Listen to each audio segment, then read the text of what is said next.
The conflict has been raging since 2021 with devastating consequences for people of Myanmar and far-reaching implications for regional security. The tide of war appears to be turning against the Myanmar military regime.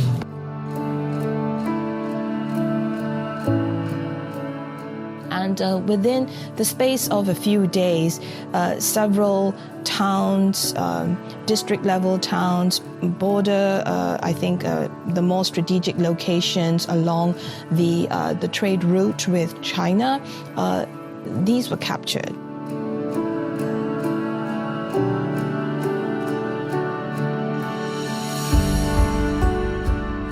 Before we get into today's show, I'd like to take a moment to invite you to share your thoughts and opinions on our work. If you have feedback, ideas, or suggestions regarding any part of our overall platform, we'd love to hear from you. Please don't hesitate to reach out. We're listening. Your insights help us to grow and ensure that we're making the greatest impact possible. To share your thoughts, go to insightmyanmar.org/feedback.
Anthony Davis, thank you for sitting down and joining us one more time on this episode of Inside Myanmar podcast. My pleasure. This is the third time we've had the pleasure of being able to have your voice and your insights on our podcast. I would expect that many of our listeners are familiar with you from your extensive work and writing, as well as your previous experiences. But as we always do, I'd like to invite you to give a brief introduction for those that are hearing you the first time.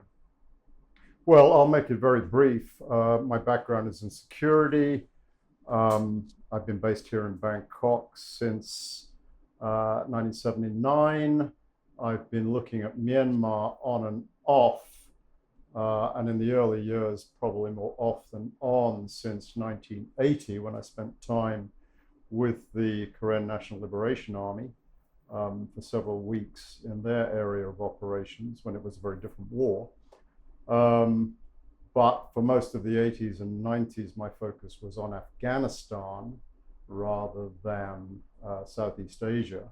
And I spent a lot of time there. And I suppose that was in many ways my, not so much an introduction, but that was where I became pretty familiar with the requirements and the reality of guerrilla warfare close up. So that was an education. And I became, by virtue of having to walk around in those days, a lot of northern Afghanistan and central Afghanistan, I became very familiar with the country, and it's always been a part of who I am ever since. However, fast forward to where we are today, I've been getting back into Myanmar work largely since the collapse of the ceasefire regime with the military's invasion of Kokang in August, September 2009, which then led into a whole series of Tatmadaw campaigns against the Kachin in 2011, 12, 13, and then the spread of the conflict in northern Myanmar into areas where the Ta'ang National Liberation Army was operating.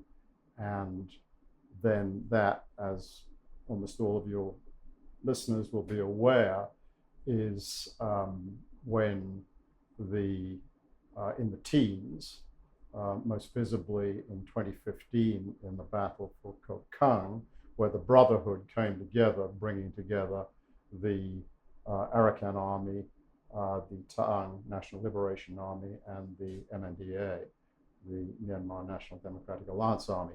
So, yeah, since that period, I've been following and writing on conflict initially in northern Myanmar, but then very clearly since 2015, 2016 in Rakhine, where over those years the AA was infiltrating and building up its forces, through until the coup and where we are today. So that's pretty much the background to my whatever understanding or expertise that I may have. Excellent. And we will be continuing in the framework of where you left off and looking at the nature of some of these ethnic resistance organizations, as well as the regions that you're talking. And the first question to kick this off, a recent development from when we're talking, is the announcement from WA leadership, public announcement that they would halt weapons equipment and military facilitation and financial aid to EAOs, many of which were largely relying on their connections with the WA to be able to arm themselves, and that was feeding into their resistance efforts. And so the question with this is, how real, durable, and enforceable do you see this cutoff being in practice? Because in Myanmar, there's always what's being said and what's being done. And then the corollary to that is, if to whatever degree it is happening and implemented, how do you see that affecting the resistance efforts in the conflict? Well, I think you posed the question extremely well, because we are in Myanmar and nothing is clear cut. That said, obviously Chinese pressure on the WA goes back well before this announcement, to much earlier in the year, when they were told by the Chinese in no uncertain terms to cease supplying specifically the MNDAA, but also by extension the TNLA and presumably the AA with munitions. So this is not new. And I think there's a couple of things to be said. One is the fact that obviously this pressure has now increased. The Chinese are really doubling down on their desire to see the Naypyidaw regime successfully pushed through with some sort of an electoral process in December, January, and in place a civilian, quote unquote, government in power. So that's clearly the Chinese way forward. The role the WA have been playing as a commercial actor, as effectively the quartermaster for, first of all, the insurgency in the north in terms of the MNDAA, with which it has obviously long-standing relations going back to the days of the Communist Party of Burma, but also the TNLA and the AA.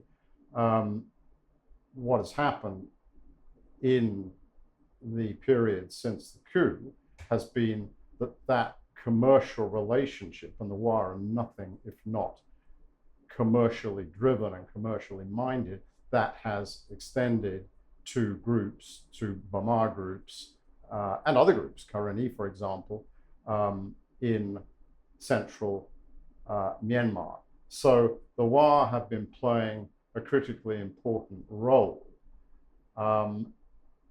Another point to be made, which very much relates to the way you've phrased this question, is the fact that this has been more than purely and simply a commercial enterprise, which has obviously made the WA a lot of money.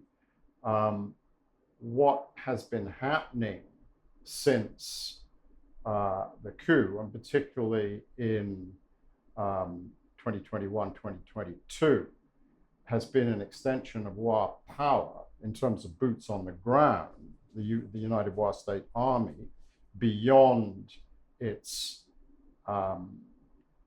areas of direct administration. In other words, moving from the east of the Salween into areas of Shan State west of the Salween.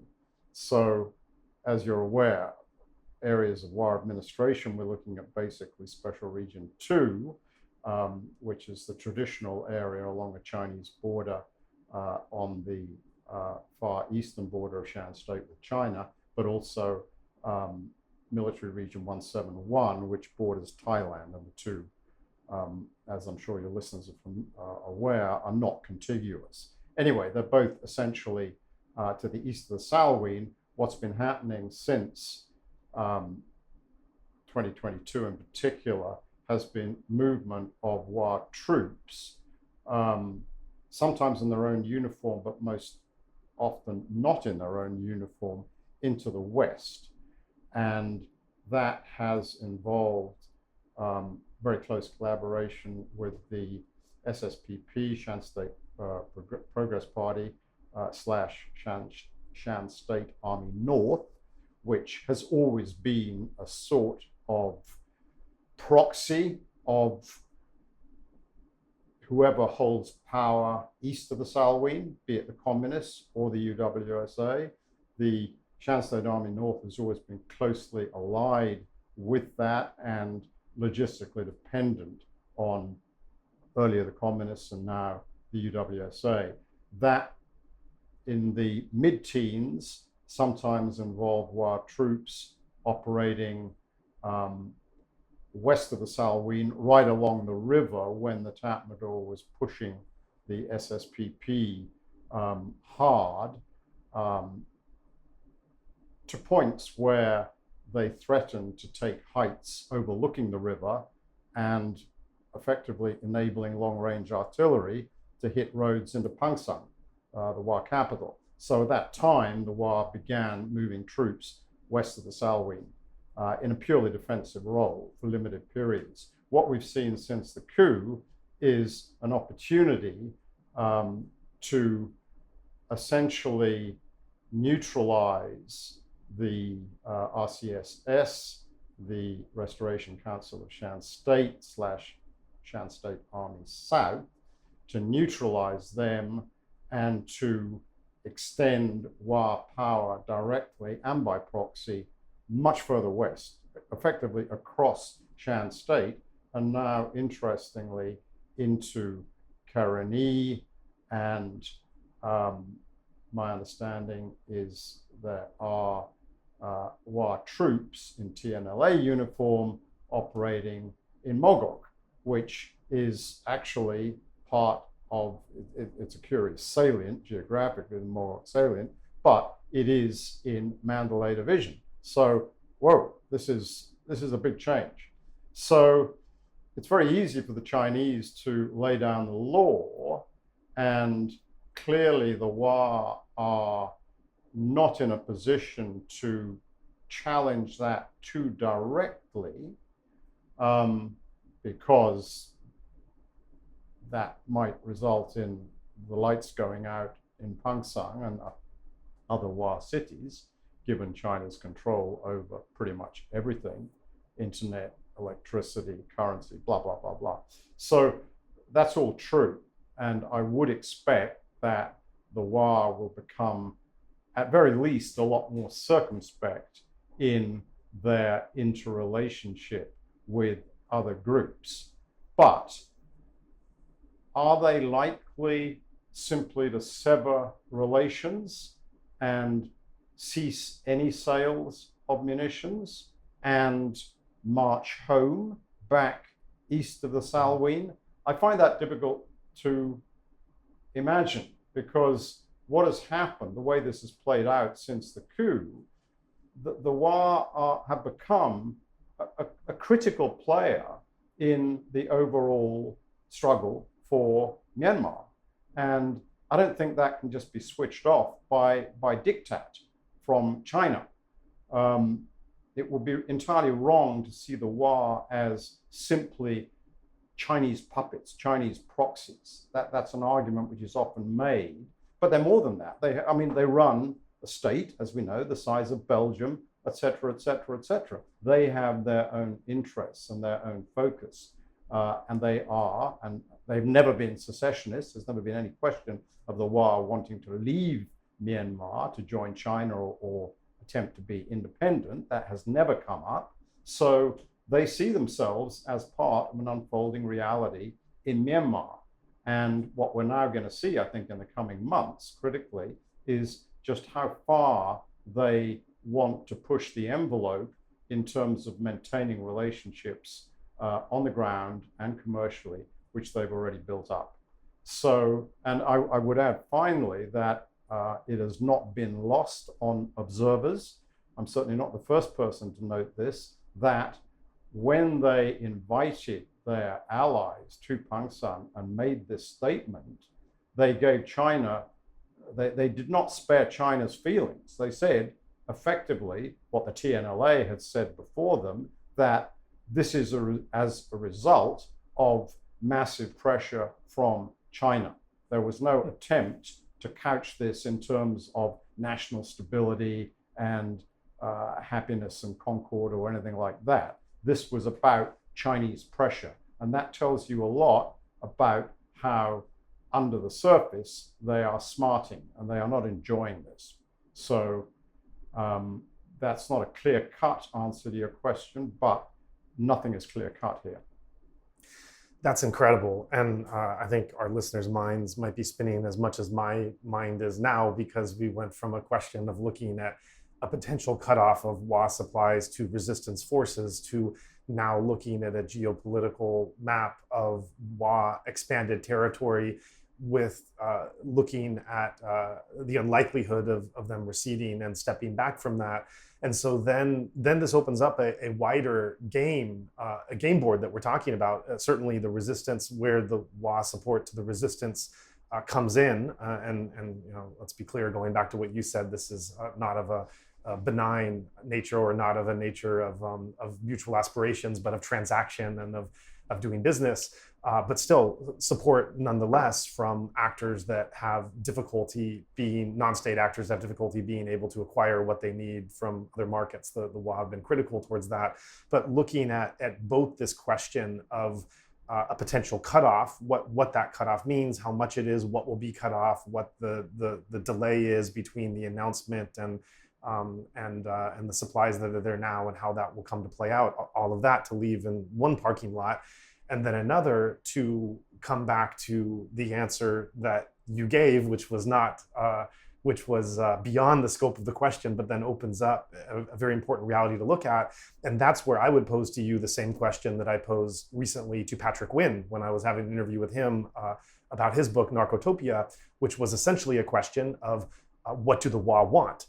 This is what are they aspiring to? This is, as Patrick answered, as you may answer as well, this is not something that is totally clear, but it is, there may be some things that we can say within that, but the exact answer is yet to play out. But what is known, as Patrick pointed out, is that the Wa have an army of 30,000 troops. That's bigger than, as he pointed out, bigger than the armies of Sweden or Kenya, just to put it in scale.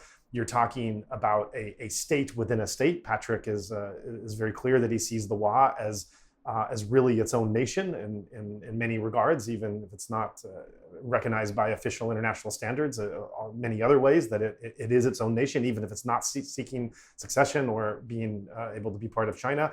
And so they are, but with this expansion that you're talking about, they're more than just a powerful player with a strong army. They are also there's also a game board that they are now expanding into, a critical player that is leveraging different influences, but also not wanting to be anyone's puppet. So where do you go, and what do you think about all that? Well, let me go back to the question of the arms cutoff. I don't think it's going to be a cutoff, but I don't at the same time want to give the impression that the Wa are simply going to sidestep this and it's going to be business as normal. Clearly, they are cognizant of Chinese pressure and they need to accommodate Chinese pressure. And that will have an impact, in my assessment, on the flow of weapons and munitions more generally into central Myanmar at a very critical time, and also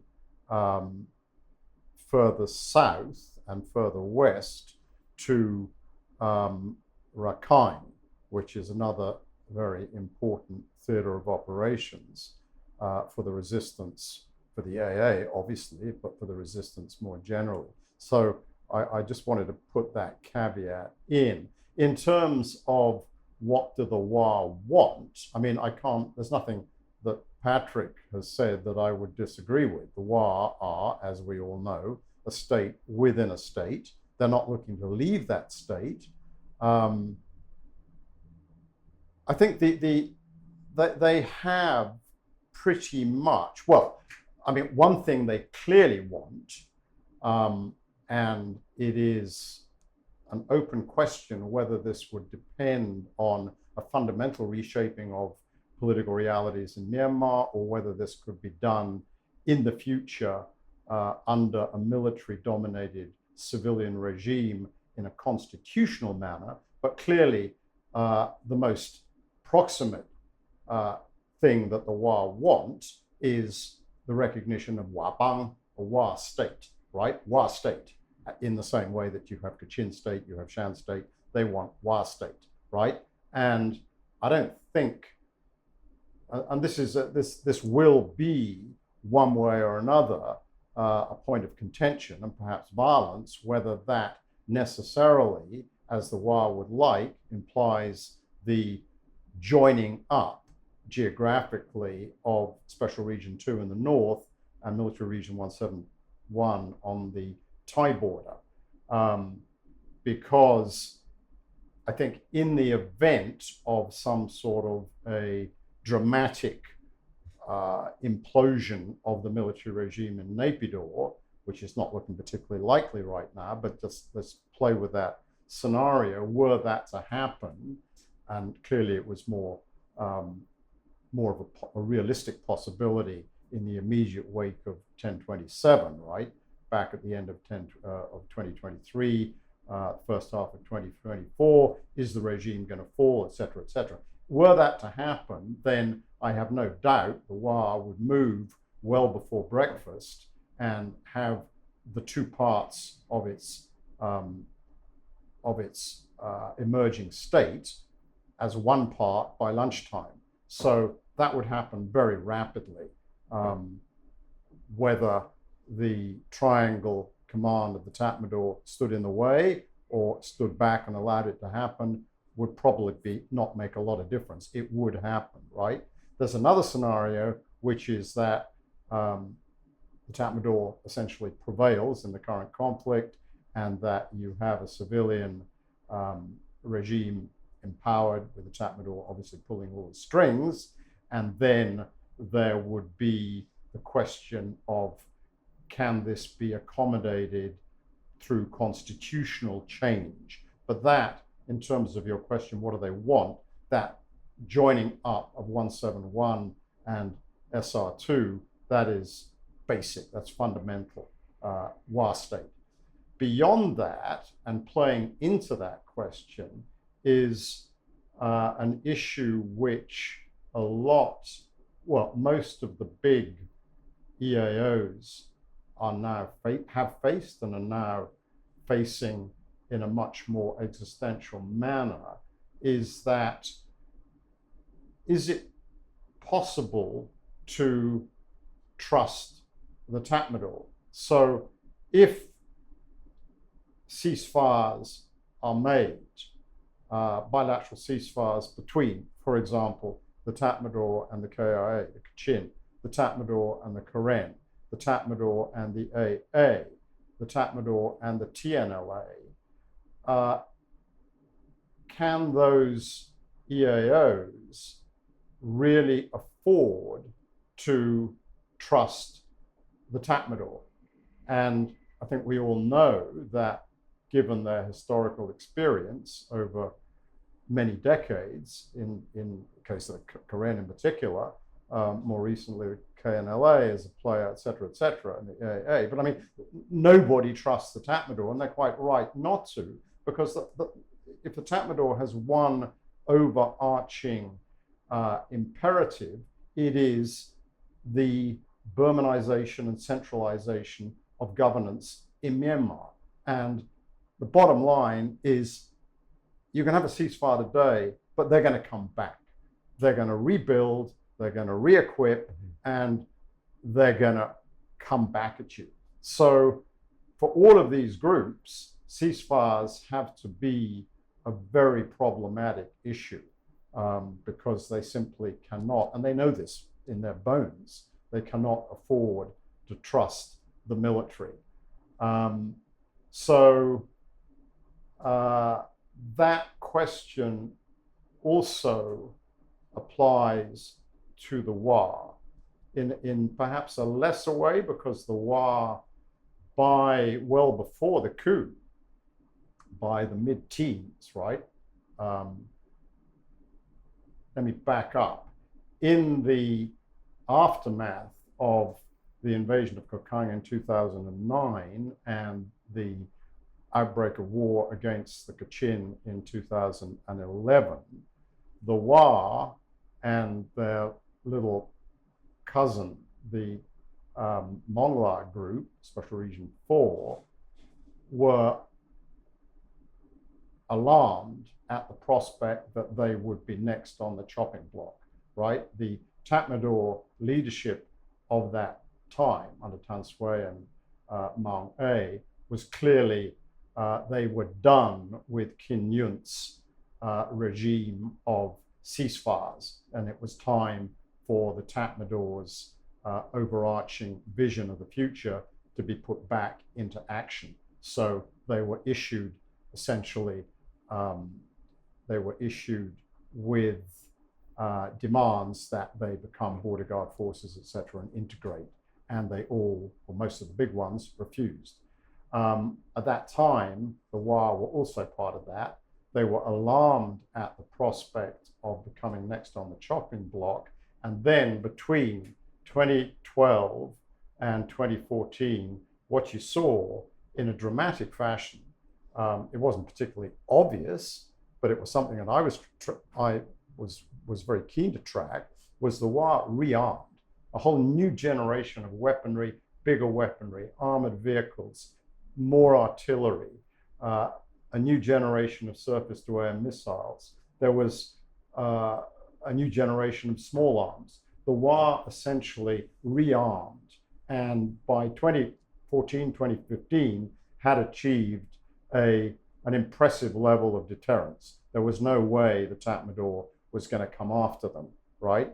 The Tatmadaw had its hands more than full dealing with other groups on the ground.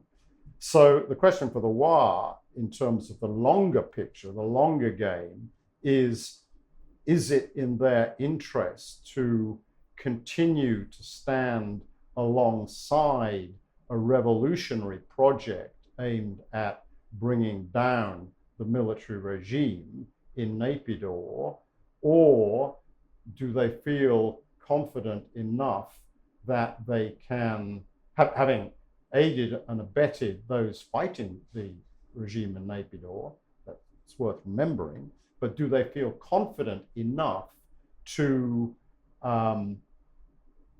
assume that the deterrence that they achieved back in the teens will hold into the future? Or would they see a danger that the Tatmadaw, once it's in 10 years down the track, it's not going to happen next year or the year after, but the Tatmadaw sooner or later would be looking to undermine the sweeping autonomy they have already achieved? So that is it's a fundamental question which most consequentially impacts the two groups that have most to lose here, and that is the WA, who already have achieved their almost total autonomy, and the AA, who are looking to emulate the WA model to achieve their almost total autonomy from Myanmar. And both of those groups will have to make that calculation. So in terms of what the WA want, I think I've covered at least two of the key bases. You mentioned this WA expansion in the way that it developed, first of a defensive nature, and then as it started to move a bit more in its expansionist policy. And I think historically we can look at whenever a regime of any kind is able to expand, it's hard to know when to pull back. I think this is something in human nature that goes beyond just expansionism, but science, technology, so many other things that if you see this with AI now, you know, the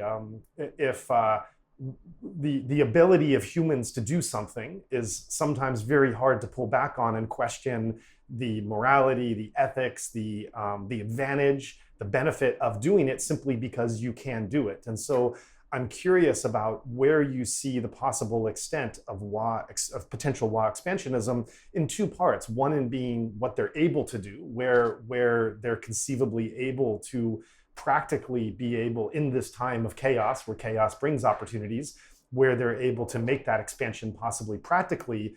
And then the other part of looking at that question in terms of what is it that they, well, go back to what is it they want, but what is good for them? What is, just because they can do it, doesn't mean that they would or that it would benefit them in the long run. But just looking at this question of once you start on an expansionist spirit, how far do you go down that line, and what are the conditions that come up to limit that?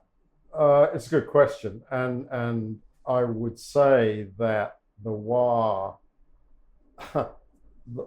have a history of being sort of wild headhunters, right? I mean, that's where they came from.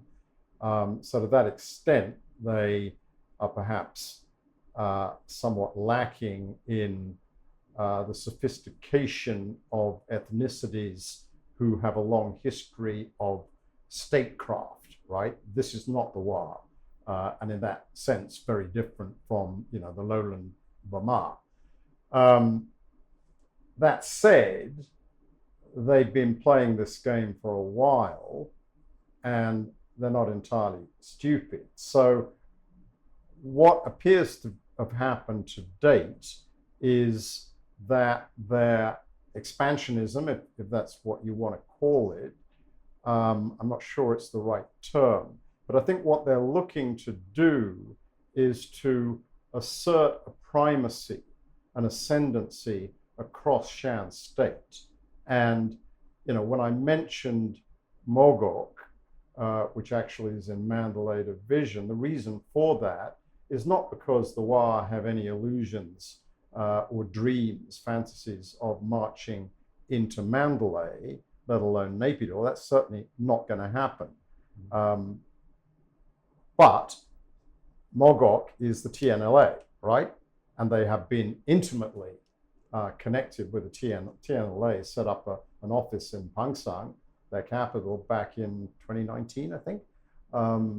So they have had an intimate relationship with the TNLA, which actually is very different from that with the SSPP, because the SSPP is Shan. The WA and the Shan traditionally have not been the best of friends, whereas the TNLA, the Palang, are another hill tribe people. I understand there are linguistic similarities. So this relationship has become political.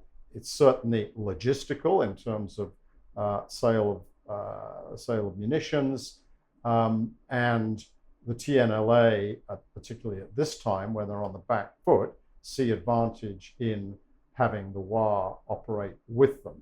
So I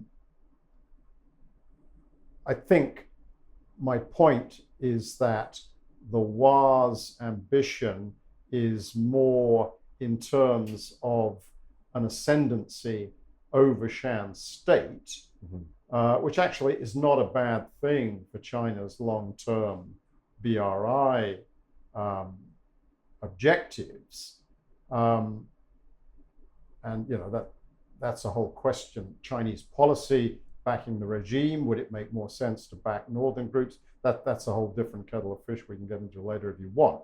But I think, from the WA's point of view, this is about relationships with groups in Shan State, close relationships, intimate relationships that allow the WA essentially veto power with lesser groups, including the TNLA, the SSPP, the PAO perhaps, and that has also extended, as I said, into Karenni, where they have had links going back a long time, many years before the coup, rather than some bigger project of exerting a role in central Myanmar directly. I don't think that is on their agenda. It would be very foolish if it were. That said, whoever rules in Naypyidaw will have to be even more cognizant in the future of WA power than the Tatmadaw has been in the past. So, yeah, the WA have, if you like, emerged since the coup into not just a key player in terms of autonomy east of the Salween, but a key national player in terms of the influence that they can bring to bear through other groups in Shan State. Right. So many more directions we can go with that, but we given the time constraints, we have to move on to the next topic, which is drones. So moving on then to look at the drones munitions race and how it has evolved. There was an initial resistance innovation that in those early stages, and we've talked to those early resistance leaders that referenced their growing development with drones and referenced the military at first seeing them as like little toys that didn't really have any bearing. And once they saw the incredible impact they did, then the regime skilled up. And in terms of what they were able to do, jamming devices, and how they closed the gap, especially since 2024. And so I'm curious what your take is now on the current use of drones from the resistance side, which is very varied according to which groups you're talking about, and what the military has been doing, and to what degree this is making a real influence on the battlefield. Yeah, drones have in Myanmar become a critical factor, right? And as your question or as your introduction referenced, this emerged from the use of drones initially by PDFs from very late 2021 through 2022, which was then picked up on with PDF help by the Brotherhood for 1027. And in 1027, the Brotherhood brought to bear remarkable coordination at the strategic level, but tactically, the key to success was drones, the use of big hexacopters and quadcopters that had been tested out, if you like, by PDFs in central Myanmar. So that came, as we all know, as a horrific shock to the Tatmadaw and to Min Aung Hlaing personally. They didn't waste any time in reacting to that. So last year, they set up a directorate of drone operations, right? So in other words, they put the whole question of drones into a central part of the order of battle, right? And that has been what has expanded ever since. So if you go back before 1027, the Tatmadaw's drone capability was essentially larger.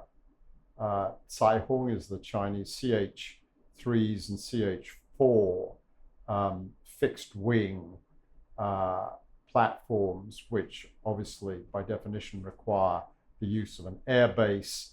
They were used largely for reconnaissance, going back to fighting in Kokang in 2015, right? So they weren't new. But that use of larger Chinese drones was rapidly overtaken once the Tatmadaw had set up their drone force directorate by the use of a whole range of smaller drones, right? Some of them homegrown, but a lot of them coming from China, and not least benefiting directly, very directly, from Russia's experience in Ukraine, which, as we all know, has again become the drone war.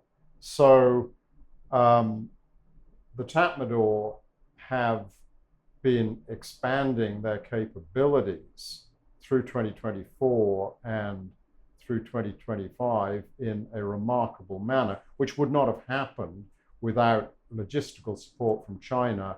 And I have no doubt, I don't have anybody telling me this directly, so I don't think I can go into print with it, but advisory support from Russia. I mean, it would be remarkable, given Russia's experience in Ukraine, Russia's presence as a backer of the Tatmadaw in Myanmar, if the Russians had not been sharing their experience, certainly at the level of the directorate headquarters, and conceivably in the field. That I don't know, but it is not beyond the bounds of possibility. So, yeah, I mean, there has been a revolution in drone warfare in Myanmar, which has essentially left the resistance in the dust, right? Given the resources and the advice that the Tatmadaw can benefit from. And I won't say it's a game changer. In my assessment, it's not, but it has become a critical element in the, I don't want to overrate this, but in the sort of the symphony of elements which the Tatmadaw are now bringing together to very significant battlefield effect. So we're talking, and this plays into the whole bigger question of the Tatmadaw, which is almost certainly worth discussing. That symphony, or that concert of capabilities, involves clearly manpower, right? So at the same time as the drone capability has been expanded, we've seen since the beginning of last year and the conscription law, we've seen a dramatic increase in Tatmadaw manpower, which has been reflected on the battlefield. So you've got manpower, you've got air power, both drone and fixed wing, and you've also got a much more effective use of artillery, right? Not least multiple launch rocket systems, which initially were either totally absent, or if you go back to the beginning of 1027, were bungled badly. That's not now the case. And a lot of what's been happening in terms of Tatmadaw advances, and I'm thinking particularly of the months-long advance on Nangcho, on the road between Mandalay and Lashio, which the Tatmadaw finally captured, I think in July, if memory serves, yeah, July. That brought all these elements together: more manpower, effective use of air power, effective use of artillery.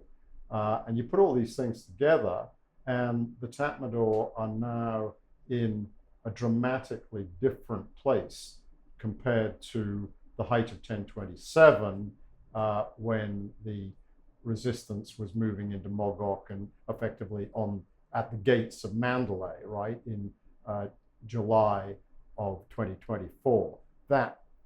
And one still hears reference in the Myanmar media to all these desertions and defections, and the Tatmadaw have lost half of the country. And some of that's true. A lot of it is not. A lot of it is basically wishful thinking.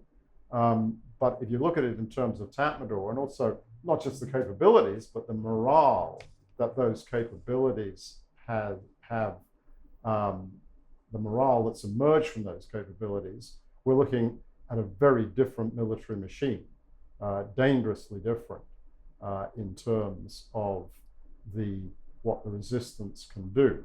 And I mentioned Nangcho, but by the same token, you can see these things playing out on the Karen, in the Karen theater, what's been happening in recent days on the Asian highway to Mierwadi, what's been happening around Pakant, what hasn't happened in terms of Bamo not falling after 9 months of siege. The Tatmadaw are on the move, and that has real implications, which arguably we should discuss before we finish, as to the coming months. Those are some heavy words, and it's touching into a growing pessimism that we're hearing from other analysts more and more these days of the changing battlefield conditions, as well as we want to get into a wider subject, the changing world order and where Myanmar and the military fits into that.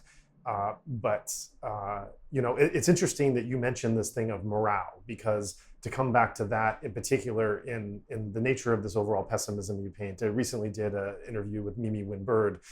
The focus of that conversation was morale.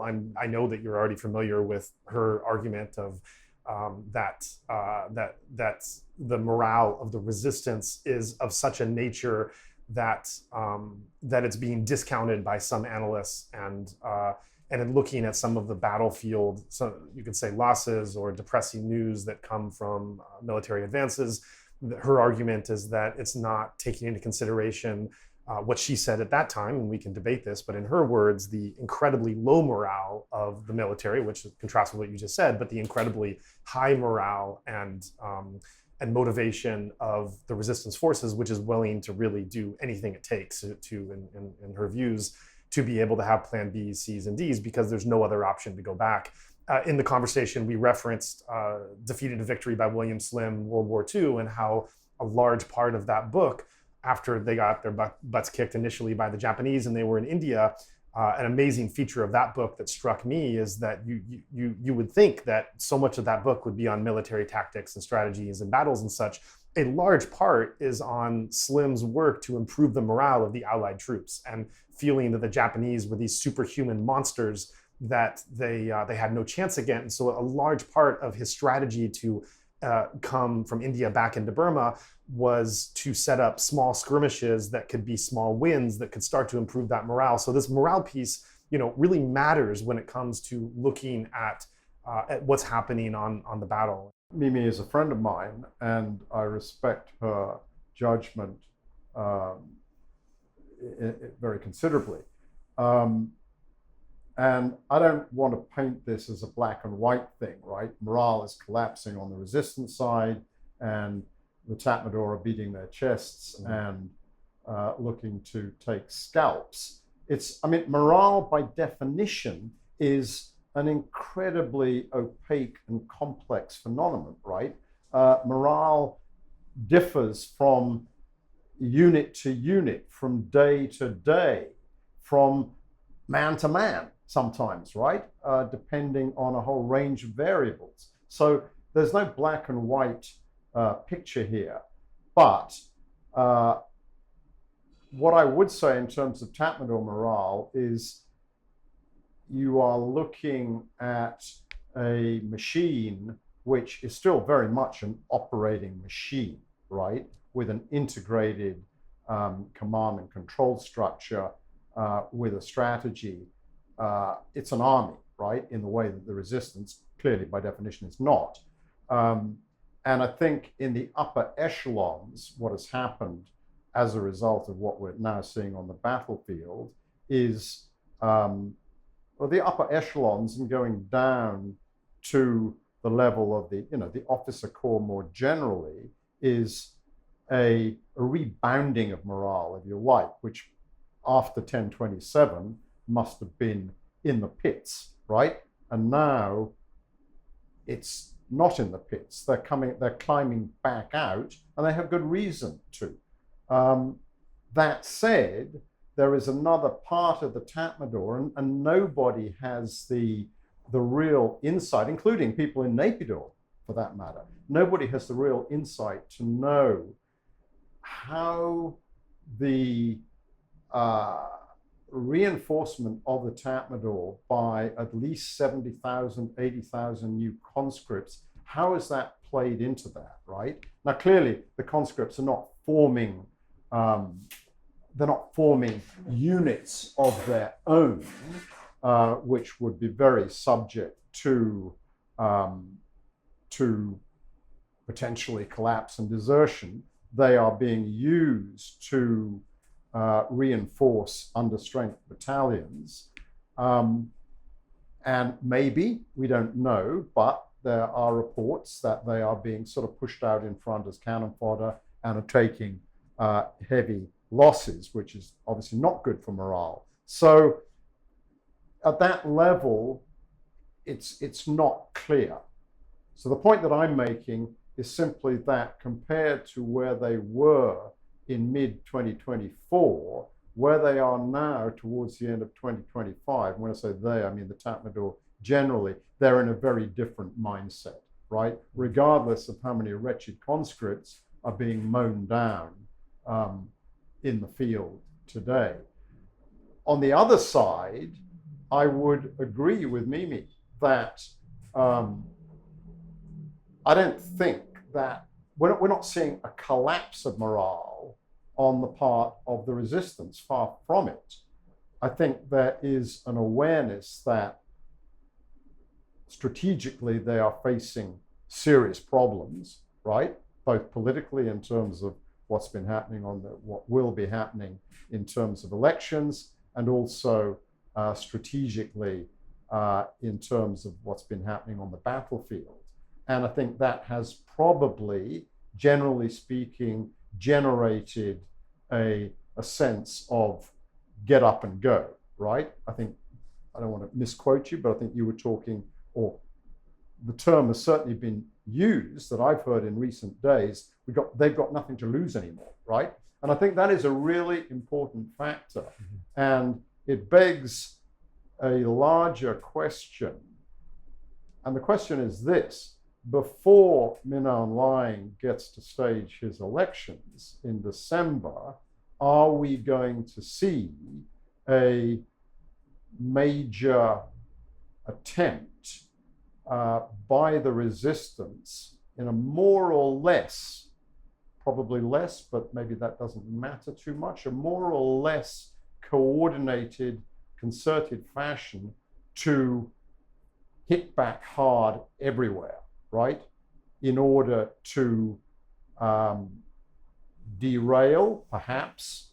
My own sense is that elections will happen, come hell or high water, but discredit and perhaps derail the electoral process. And I think there's a very good chance of that.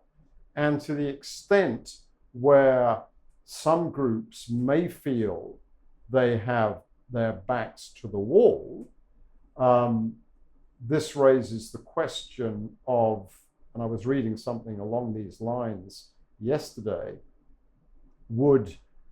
are we moving into a period of the war in which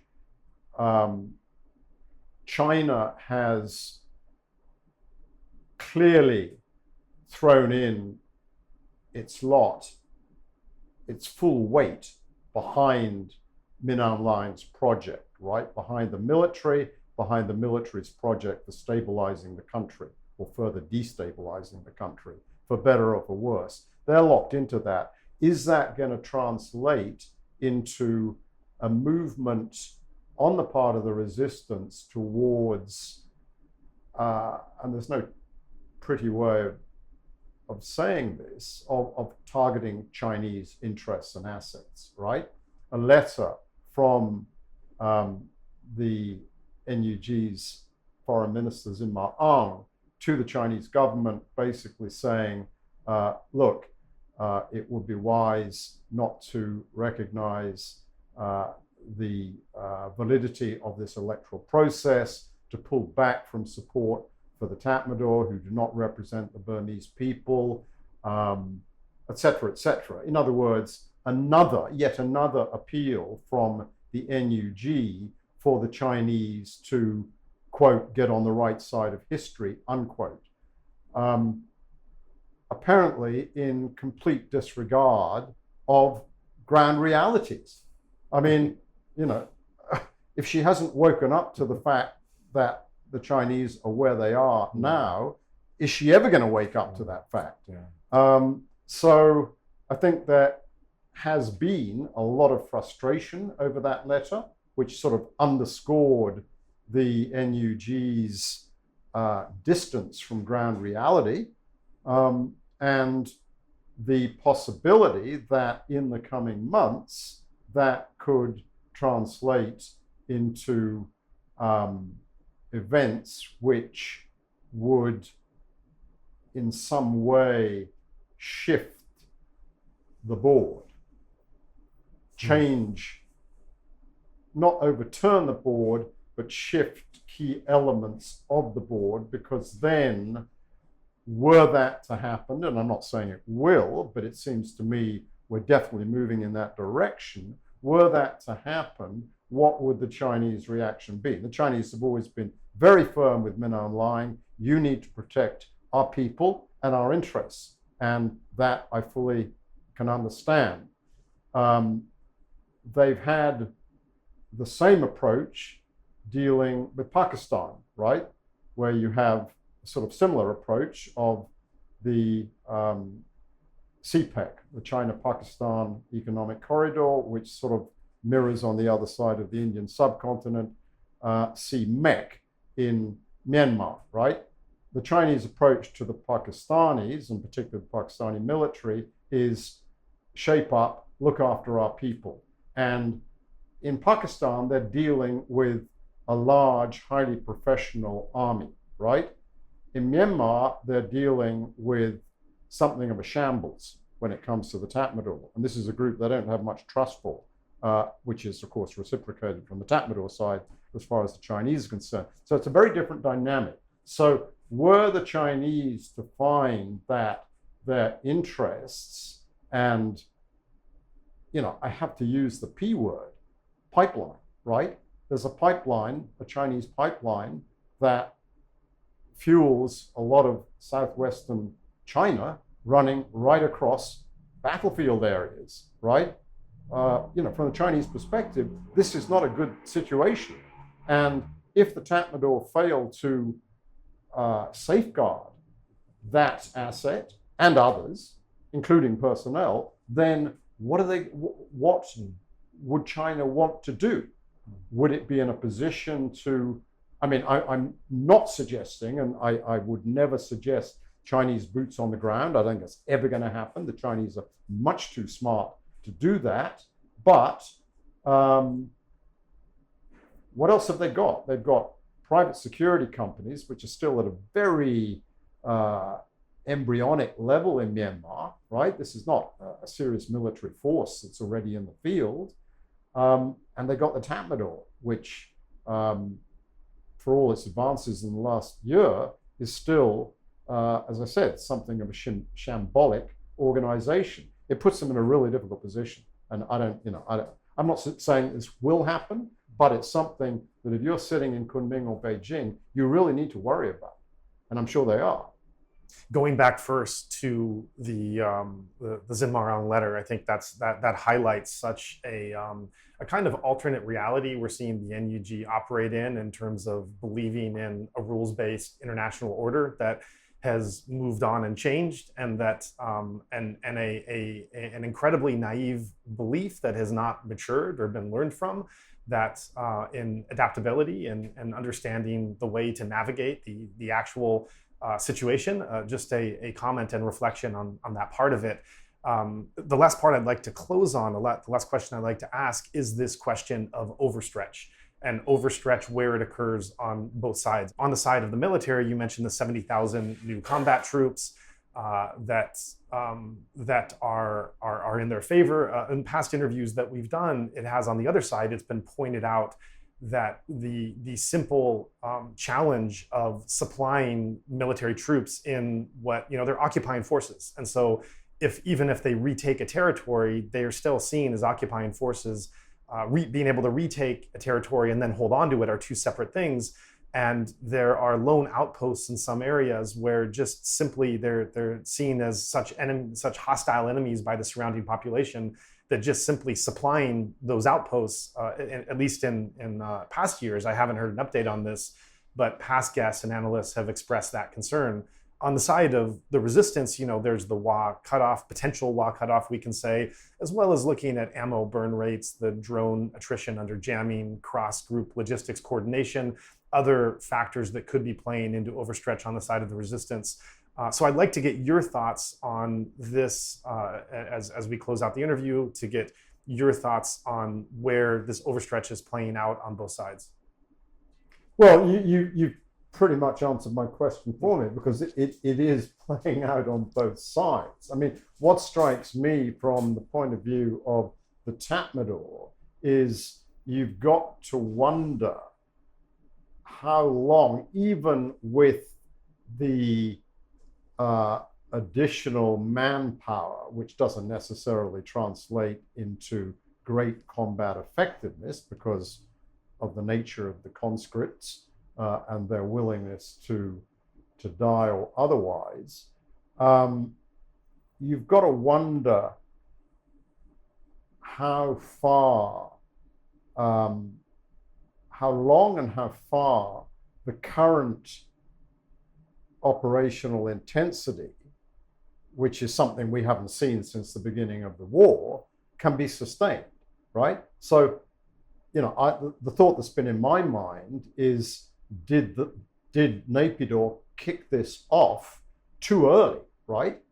Can they sustain this level of offensive operations, which of course assume their own momentum, most obviously on the road to Lashio, right? So they've taken Nangcho, they've taken Jaukme, now they're going to be sucked into and want to take Sepor and finally link up with Lashio. So there is this sort of momentum effect which takes them further and further down this overstretched road.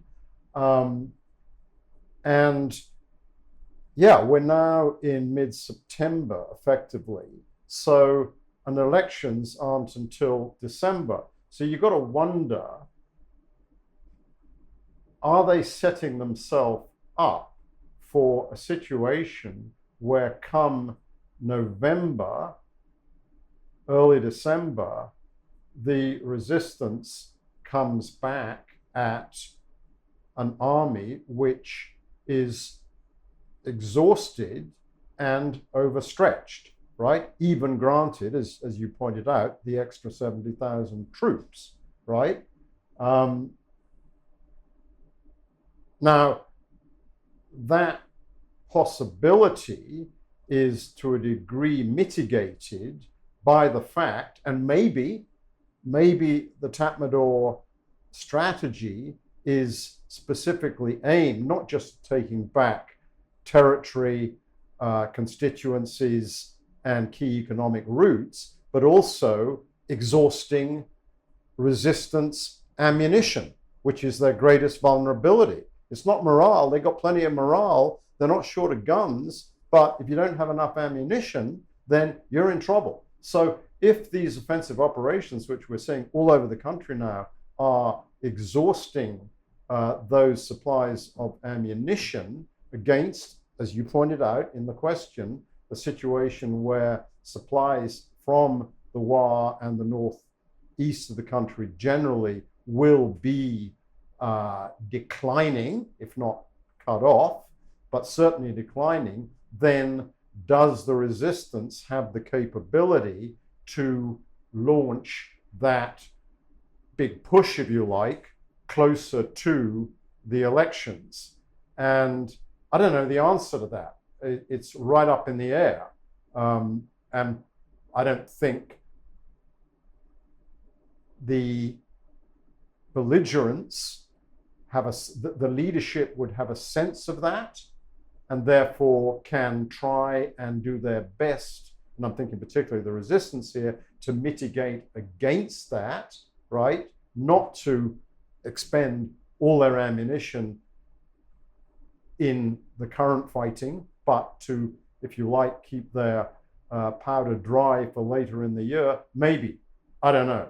I mean, when you're under fire, you're going to fire back, right? You're not going to be counting your bullets. So that's a wide open question. And, I would say in conclusion, something we haven't had time to discuss and which is definitely worth bearing in mind is my take has been over the last at least month or month and a half that a lot of what we're talking about is going to be impacted by what happens in Rakhine State and particularly what happens in Jaupyu. And if the AA and their allies, and they have quite a large number of smaller allies, if Jaupyu were to fall, the impact on the conflict, both politically and militarily, and by extension logistically in other parts of the country, would be very considerable. And it's also worth throwing in the word diplomatically, right?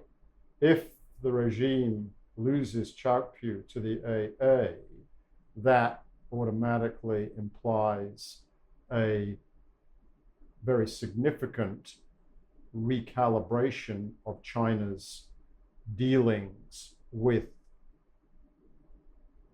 the regime in Naypyidaw, which will not be to the advantage of the regime in Naypyidaw, clearly. And it gives the AA a position and a credibility as effectively an international player, which is, if you like, more high profile than where we started off talking about the WA, right? The AA controlling a seaport like Jaupyu and those pipelines, the terminals to those two pipelines will be in a very new and more powerful situation. Your questions have covered a whole range of I think, issues which are currently important. And yeah, I think at the risk of stating the obvious, by the end of January, we'll be looking at a very different situation. And it's not clear whether that very different situation will favor the military's project in Myanmar, or, as I think many of us would hope, the resistance's project.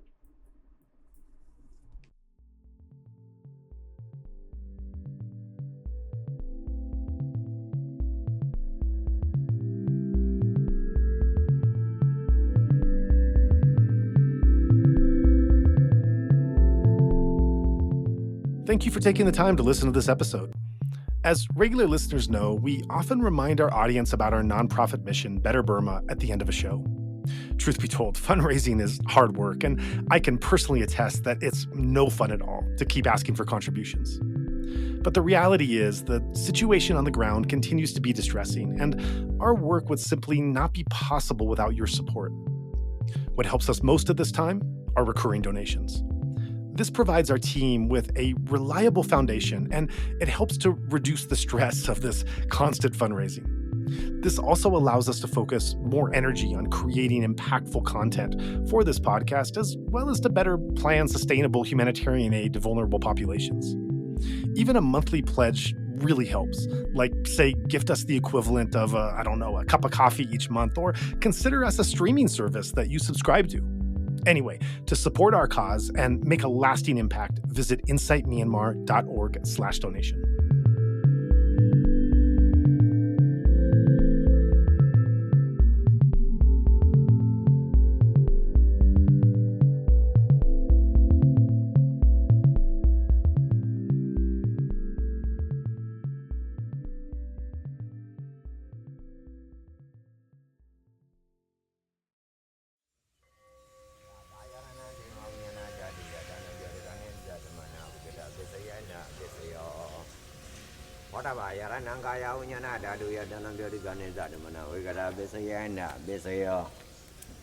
Oba yarananda dayananga yaranaya dayanang boda yaranang